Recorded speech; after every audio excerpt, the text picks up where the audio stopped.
Miss Jones, a.k.a. Jonesy. Welcome. Good morning. None other than New York's very own Jonesy, straight from the studios at 94.7 The Block. I am so glad to see you both back. Yes.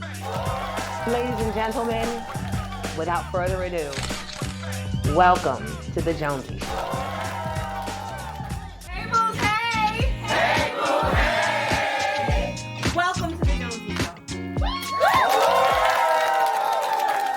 So the name of this segment is Clear My Name, and it's very personal to me because when I was home and unable to, as they say in the streets, clap back, people were blogging and reporting. Huffington Post was writing stories about what they thought had happened to Miss Jones, and none of the things were accurate.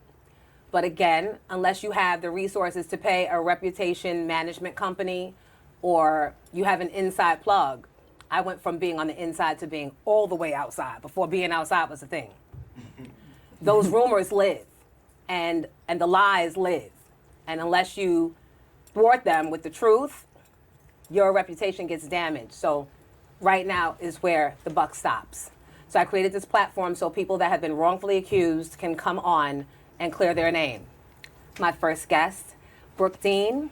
Brooke Dean is an author. She's a friend. She's a fellow mom in Jack and Jill Incorporated, Jack and Jill of America Incorporated. And Brooke is here to represent the story of her cousin, Angela Bledsoe. I knew about the story and Angela before Brooke and I ever met. I'm gonna sit back and let you tell the story about your cousin, Angela Bledsoe. My cousin Angela Bledsoe she's my first cousin, and she was also like one of my best friends. And unfortunately, back in 2018, she was murdered by her boyfriend and her daughter's father. So, let's back it up. So Angela was a member of Delta Sigma Theta Sorority Incorporated. Mm-hmm. She was a finance expert. She was a financial analyst. She was a financial analyst. She went to, was it FAMU? FAMU. She was also a Jack and Jill mom. She was newly inducted that year. She was just inducted. Mm-hmm. Yeah. Yeah. And when she graduated from college, she had like 20 offers. Yeah. From firms to come and work. So she had her whole life in front of her, and she had her stuff together. Yes, she was very successful. Beautiful family. Beautiful family. Mom and dad. Mom, dad grew up upper middle class in Maryland, but she moved to New York after she graduated. And she bought her first brownstone at 27. 27. Very successful woman. 27. Yeah. Take a moment for that. Yeah. In Brooklyn, on Dean Street. On Dean Street. So yeah, she was very successful. She was doing things. And how did she meet Ray? James Ray. James is his Ray. name. How did she meet James? She met him at an event, and I think he kind of saw her like across the room. And I remember when they met, she kind of looked at him like someone who could match her fly a little bit, because she knew whoever she had to bring home or whoever she had to be with had to be as driven and ambitious as she was. And prior to, he kind of built himself up. Yeah, he was an ex-Marine. He was a cop in New York, and then he became a lawyer and had his own firm. So it seemed like the two of them would be a power couple. Right. When they first met. And I remember when she introduced, I knew he was a little older than her. I think there was like an 11-year age difference or something like that. But I was like, okay, that makes sense, because, it might have taken him a little longer to get to that point where she was kind of already there. Right. But they seemed to match at the time as far as like ambition, the social status and ambition and stuff. And where they were. Mm-hmm. But there was one thing. He was married. And of course, she didn't know that at the time. She didn't know at the time. Right. How long did it go on before she found out? Did they begin dating and then she found out he was married? Yeah. So probably like, I would say like 9 months to a year. But by then, she's already in, And because there are people. Yeah. That's part of the clear minded. Yeah. Right. Because some people say that you don't mess with people's husbands and expect good things to come. And not that, you know what I mean? Right. You never expect that to happen. No. But, so there are people out there, and were any of her friends trying to dissuade her from this relationship? You were? Yeah. So what happened? Why didn't she listen? You guys were close, right? Yeah, and there was even a point in time where we stopped talking for like 6 months because I didn't understand. I was like, you don't need him. Like, you are this beautiful, amazing lady. Like, what is it? But I think women, she had rose-colored glasses. She was leading with her heart. Because, of course, he's not telling her that things are wonderful with his wife. It's like, because at that time, they had been married for going on 20 years. They had adult children. So he was selling this story about that they were going to leave. Like, she always had the idea that he was going to leave. And that it was just pretty much over, like just waiting for the kids to get out of college type of thing. So she was holding on to the lie and the fantasy and everything that he sold her. So right. I want to take a break. We're going to take a break because that's a whole lot. Yeah. That's a whole lot even for me. And I'm Jonesy. But when we come back, I'm going to ask you if the wife found out and what happened with that. I need to know. We need to know. All right, guys. Yeah. We'll be back with more of Jonesy.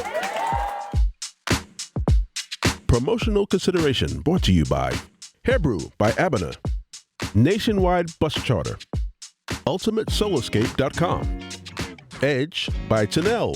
It's haute couture, designed with elevated style, sophistication, and character. Black Half Blind Billionaire Podcast, to be continued. And Comedy in Harlem, every third Thursday till August 21st. So we were talking about your cousin Angela, who fell in love with this, who we thought would be an amazing man, and they fell in love, and everything was going well, and then she finds out about 6 to 9 months in that he got a whole family at home, Yep. a happy wife of 20 years, adult children. So did Angela ever tell you, was she calling the wife, hanging up? Was she trying to make herself known? Was the wife calling her? Tell me, talk to me. I can't remember the circumstances, how his wife found out about her. But at one point, and this didn't really come out, is they all had dinner together. What? Yeah. Hey. And I remember No. Who planned the dinner and made the reservation? He did. Did you hear that? He did. Yes, he did. Because I guess at this point, he was like, I'm not getting rid of either one of you. So both of them had the option to leave at this point. And all three of them sat down and had dinner. And I remember when she told me the story. They agreed to keep, because the wife was like, well, I've been in this relationship for 20 years. I'm not going anywhere, but you can do what you want. And they had kind of like an arrangement. And I think it was like around that time that when she told me that story, that I was like, what are you doing? See, he got tired of having to be in two places at one point. Because she lived in Brooklyn still, and he lived in Montclair, New Jersey. Couldn't be me. Yeah. So did she really think, or did he think that Montclair wouldn't get back to Brooklyn, that she was too far away to really be affected by it? I think so at first. But wasn't his family like a family of prominence in Montclair? Yeah, because he had prominent cases in Montclair, so he was well known there, and she was successful in New York. So their worlds didn't really collide until he started an insurance brokerage firm, and she worked with him in that business. So I think because they started working together and she was commuting into Jersey, like it was inevitable that she was going to find out. So he had to come clean at some point. Yeah, but he did it on his own terms. Yeah, of course. You can't have your terms with me. Of course. So I guess he sat them down to say, you guys either figure it out, stay or leave. So and when he makes the reservation, they both decided to stay because that, sadly enough, the competitiveness of women, sometimes we feel like we put enough time in that she's going to be the one to have to tap out. Right. Exactly right. I wonder if it's like that for guys too. Or what that was in him that made him feel confident enough. He was a narcissist, of course. His ego. Right? Yeah. That both of them would stay. Right. And what did the wife do for a living? Was she a stay-at-home? Or I think she was. Yeah. I don't know much about her. She never came to the trial. His children never came to the trial, like nothing like that. So can I tell you the Jonesy theory? They're always far from the truth, but way exciting. she and the kids, I noticed they didn't come to the trial. Right. That was their good for you. Right. That's what you got. You want Right. to leave my mother and leave us home and go and be with that young pretty thing and act like we didn't mean anything to you? Right. That's Well, what actually, his wife eventually did leave him. I mean, Yeah. how you leave it after the fact? Like, he already told you sharing him. So what did you have to leave? Like, you had She half of him. didn't. She left. Why do women? Why Finally. we have to? Can we ask ourselves a question? And you don't have to make yourselves known because we've all either been there, are there now, or one day probably gonna go there. Why is it that we as women always think that our thing is going to out-thing somebody else's? Yeah. Why? What is that? I don't know. And you be working it and throwing it and doing all the things, and then you still Right. wind up find out that, and then he has the colossal nerve to bring them together. And even at that moment, instead of turning around and about facing from the restaurant, Right. you sit down, and then you probably start challenging her. Right. Right. What is that? And what type of man gets off on that, Diddy? But wait. You can You can leave it. You can leave it in. And I don't want. This is not a man bashing show yet, but because I know at some point you guys will challenge this Scorpio woman and you'll never win. Mm-hmm. But I know it goes on in both genders. I'm just here right now, so let Right. me have my little please. Mm-hmm. So, did she ever talk to you about how she was better for him than the wife, and how she met his needs more than the wife, or how they're fighting and she doesn't understand him? She was never really in competition with her, because that was my thought too. I was like, you don't want him, you just want to win, because it's the two. And she was, at some point, she actually did feel sorry for her, because she was like, is she staying just because she put in time? And I was like, that's why you're staying, because it kept getting to a point where she's like, well, I've already been with him for 3 years. I've already been with him for 4 years. I said, but the years keep going.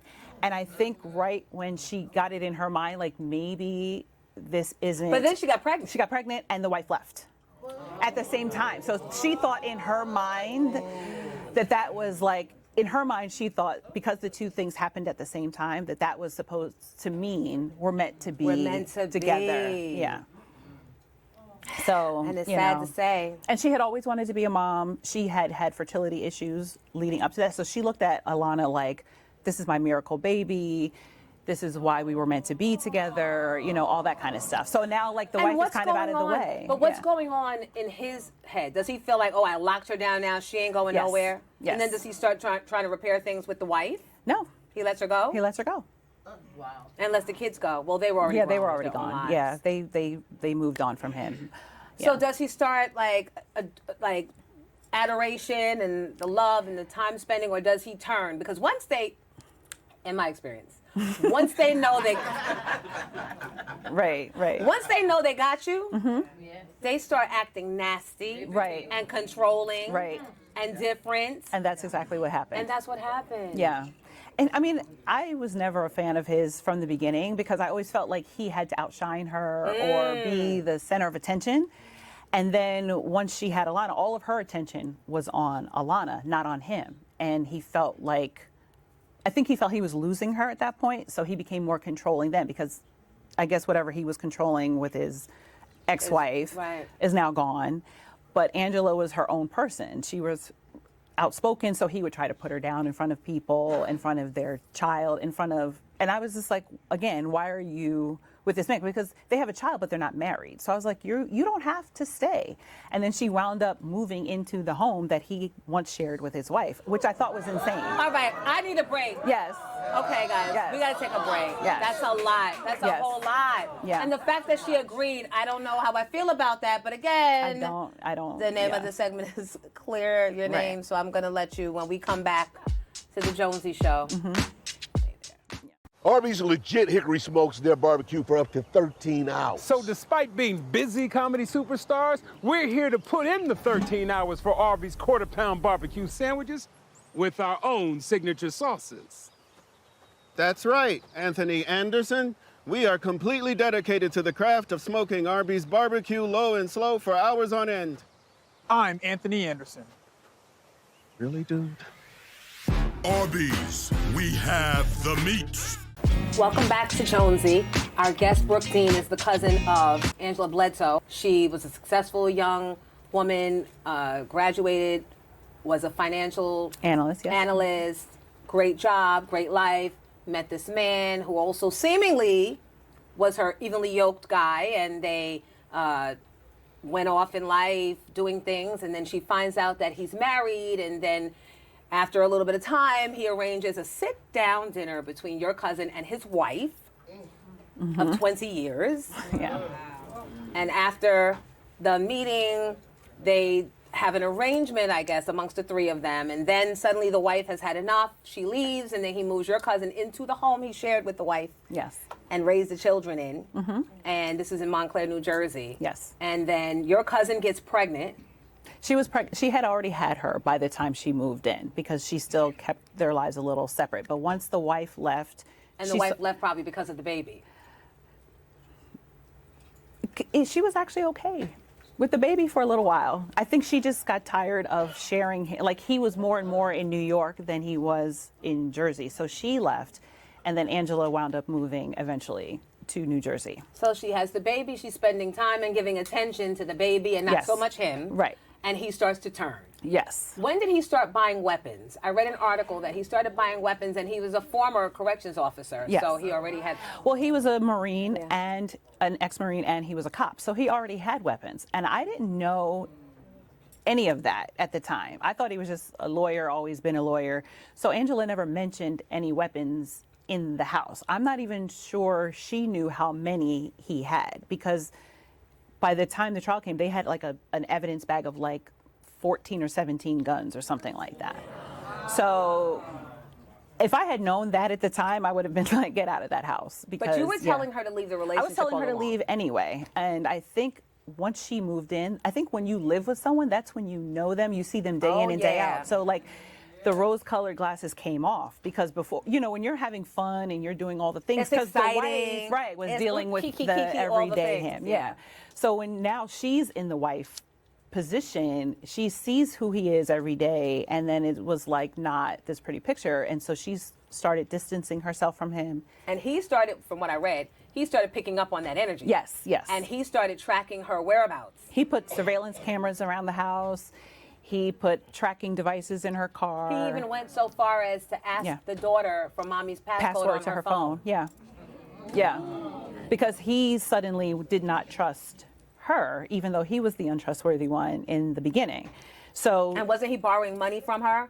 Yeah. He was borrowing money from her, but keeping up the illusion that That he it was was- still he doing was the well one, and his yeah. businesses were thriving. Yeah. And so his friends and his family members allegedly thought that she was gold digging him. She was the gold digging him, right. So that's what, because eventually what happened was he used self-defense as his defense. And they made it seem like she was the one that was gunning for him, if you want to say, to take his money and take all the whole while she was building up his business, bringing So all was his he hitting clients. her? Had he hit her? Had he? She had never told me initially like anything that was going on, but then she would send me text messages like, oh, I woke up at 4 o'clock this morning, he was just sitting on the bed staring at me. And I was like, that's not normal, you know? No. So you told her to get out? I told her, I was like, something's not right. He seems like he's unraveling. I even told her, like, maybe you should come stay with me until you figure out this situation. Because she was like, I don't want to just leave him and take Alana away from him, because he was like a doting dad. He took her to school. He did her hair. He was a good father. But you staring at me at the corner of the bed. I know. Yeah. And he was this controlling person. So I was just like, that aside, like you can still co-parent. Just, you need to get out of that house. So Did she ever tell you, I dropped it, that maybe we need some space or some time with each other? And he said, no, if you leave me. He was like, don't take my daughter away from me, because she was always going back and forth to Florida. Her sister lives in Florida. She did a lot of work with FAMU, so she was always going there, and she would take Alana with her. So that's why I think he was, in his mind, thinking she was going to leave and go to Florida, whatever what was so going it kept on. being messy, and it Yeah. kept getting worse, and it's the same story. And Yeah. ultimately, you say, we're going tomorrow morning. to get you an apartment or a home of your own? She called. We were playing phone tag, so we were texting back and forth, calling back and forth. And she said, "Meet me on Monday," because I work in New Jersey. So Right. she was like, "Meet me after work, and we're going to go look at houses." She had a realtor set up. She and had everything. made up her mind. She Now made up she's her ready mind. to do it. She had her down payment money ready because she could buy a house herself. She didn't need him for anything. Right. So that the morning that he killed her, she was had appointments to. We were supposed to meet to go look at houses. Yeah. So it's what, 8, 9 in the morning, and you call her like, where are you, or what? We weren't supposed to meet till after work, so I Okay. didn't think anything of it. So I went to work like normal, and then my dad called me while I was at work and said, "I think something terrible has happened to Angela. I think her boyfriend may have hurt her." And I was like, I knew it was true, whatever he was saying, but I didn't know at the time how bad it was. How did he know? What happened? Because my father and Angela's mother are siblings, so he heard from like his brother, who she called, and then he called my dad, and my dad called me. So what I read is that James knew what he was going to do that day. He Yes. printed out a will. They both took Alana to school. Yeah. And then when he came back is when he shot her. And then she bled out all day while he was typing up a will. He had already drawn up a prenuptial agreement, even though they had no intentions of getting married. She already told him, "I'm not marrying you." She was done. And he thought the prenup would be like a promise to her that they would get married. But the date, she sent it to me in a text. She's like, "Look what he sent me. Like, this is this weird thing." And I was like, "You guys aren't engaged. You're not planning to get married. He knows you don't want to be with him. What does the prenup mean?" And I dismissed it. And it wasn't until the lawyers who would eventually prosecute him, when it came up, the date that he killed her was the date he post-dated the prenup on the day that he killed her. So if she hadn't signed it, he knew what he was going to do on that day. So I'm going to assume he did all of this premeditation. Yes. That morning. The reports say she was on all fours, crawling backwards. What happened was she was sitting on the sofa, and he shot her from across the room in the chest. So then she fell over and was crawling on all fours to the kitchen to get away. He followed her, shot her in the back, and then turned her over and shot her in the face. And then, I know, it's a lot. But even in that, he still sat there and plotted. Yes. Told his brother to pick the daughter up from school. He drove the daughter. He picked Alana up from school, drove her to Pennsylvania. To his brother. Yes. And the brother said, "I don't even mess with him like Yeah, that." So I yeah. don't know why he was at my door. Yeah. It seemed very strange. Mm-hmm. We got to get to the nitty-gritty of this and clear this name when we return to Jonesy. The ancient Greeks had 4 words for love. The first is philia. Philia is affection that grows from friendship. Next, there's storge, the kind you have for a grandparent or a brother. Let's go. Third, there's eros, the uncontrollable urge to say, "I love you." The fourth kind of love is different. It's the most admirable. It's called agape. Love as an action.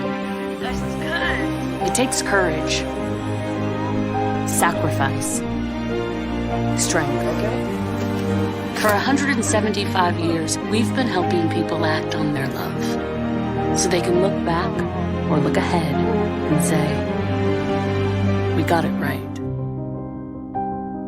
We did good."